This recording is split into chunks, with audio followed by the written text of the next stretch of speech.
मनाची। मिरजेचे आमदार सुरेशभाऊ खाडे यांनी मोठा विकास निधी आणून मिरज तालुक्यामध्ये कामे केली। यामध्ये प्रामुख्याने गावजोड रस्त्यांचा समावेश आहे।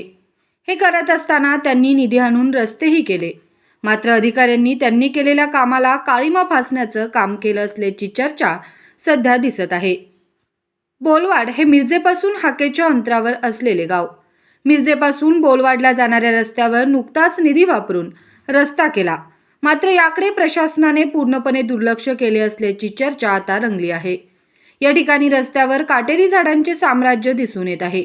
त्यामुळे या रस्त्याहून मिरजेकडे जाणाऱ्या शेतकरी, व्यापारी, महिला, विद्यार्थी यांना नाहक त्रासाला सामोरे जावे लागत आहे। रस्ता लहान असल्यामुळे या रस्त्यावरून मोठे वाहन एकच जाऊ शकते। अशा परिस्थितीत काटेरी झुडपांनी रस्त्याचा निम्मा भाग व्यापला आहे। त्यामुळे एक वाहन जाणे सुद्धा अवघड झालेले दिसून येत आहे। याकडे प्रशासनाने दुर्लक्ष केले ही गंभीर बाब दिसत आहे।